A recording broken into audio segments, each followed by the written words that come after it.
Assalamualaikum kawan, selamat datang di Kayu Lara.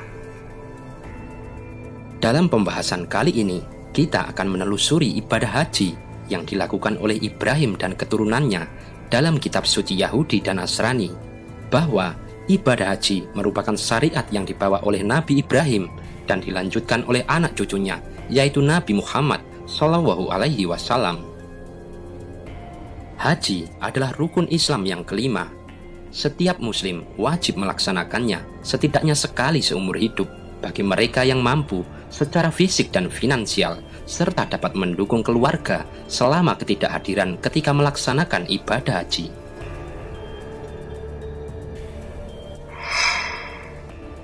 Berbicara tentang ibadah haji, maka tak akan terlepas dari perjalanan keluarga Nabi Ibrahim alaihissalam dan anaknya Nabi Ismail alaihissalam. Di dalam Islam, Nabi Ibrahim yang dikenal sebagai Khalilullah atau kekasih Allah dianggap sebagai pembawa risalah ibadah haji. Akan tetapi Nabi Ibrahim juga diakui oleh dua agama lain, yaitu Yahudi dan Nasrani.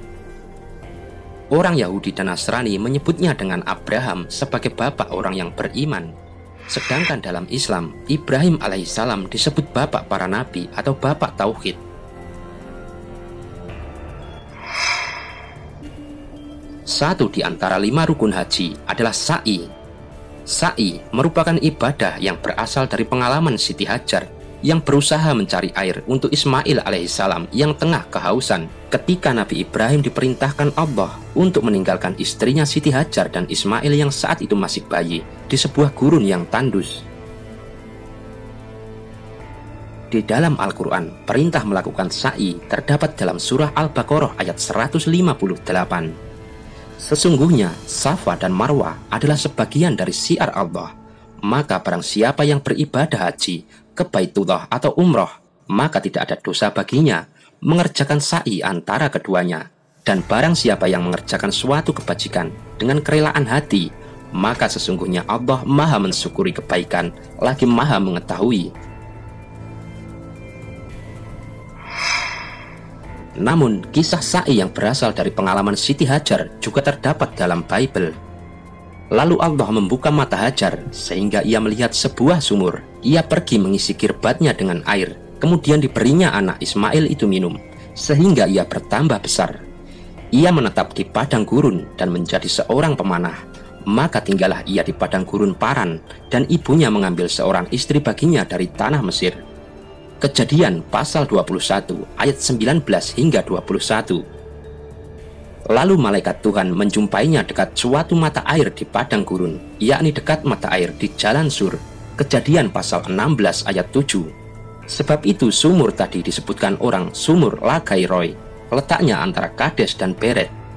Kejadian pasal 16 ayat 14. Kemudian Tuhan membuka mata Hajar dan dia melihat sebuah sumur air. Dia pergi menuju sumur itu dan mengisi kantung air, kemudian memberi minum anak itu. Kejadian pasal 21 ayat 19. Menurut akidah Islam, sumur Lakiroy itu disebut Zam-Zam, artinya air yang berkumpul. Sedangkan Kades dan Beret adalah nama gunung, yakni Safa dan Marwah di kota Mekah. Dari kisah Siti Hajar dan Ismail inilah maka munculnya sa'i, lari-lari kecil antara bukit Safa dan Marwah. Dan sumur ini telah menjadi suatu mukjizat karena sudah bertahan paling sedikit 4.000 tahun semenjak dibuat oleh Jibril alaihissalam. Hingga kini dapat dinikmati dan diminum oleh orang-orang yang sedang berhaji dan umroh selama berabad-abad lamanya, dan diminum oleh berjuta-juta manusia. Dalam kitab Mazmur juga terdapat ayat yang merujuk pada sumur Zam-Zam, meskipun tidak menyebut namanya, tetapi secara spesifik menyebutkan letaknya di Bakkah, varian kuno dari nama kota suci Mekah. Berbahagialah orang-orang yang diam di rumahmu, yang terus-menerus memuji engkau. Berbahagialah manusia yang kekuatannya di dalam engkau, yang berhasrat mengadakan ziarah. Apabila melintasi lembah Bakkah, mereka membuatnya menjadi tempat yang bermata air. Bahkan hujan pada awal musim menyelubunginya dengan berkat. Mereka berjalan makin lama makin kuat, hendak menghadap Allah di Sion. Mazmur pasal 84 ayat 5 hingga 8. Dalam prosesi haji dilakukan pula tawaf, yakni mengelilingi Ka'bah sebanyak 7 kali. Kegiatan tawaf ini pun terdapat dalam ekspresi tradisi Yahudi yang setidaknya berselang 3000 tahun sebelumnya. Dalam ritual-ritual yang dilakukan Traktat Suka Misna yang merupakan bagian dari Talmud, para pendeta Yahudi melakukan perjalanan mengelilingi altar di kuil Yerusalem atau di sinagog pada hari-hari lain saat tidak di kuil dan berputar 7 kali mengelilinginya. Dengan demikian, kegiatan tawaf bukan kegiatan pagan atau para penyembah berhala, dan hal ini sudah dilakukan oleh kaum sebelumnya.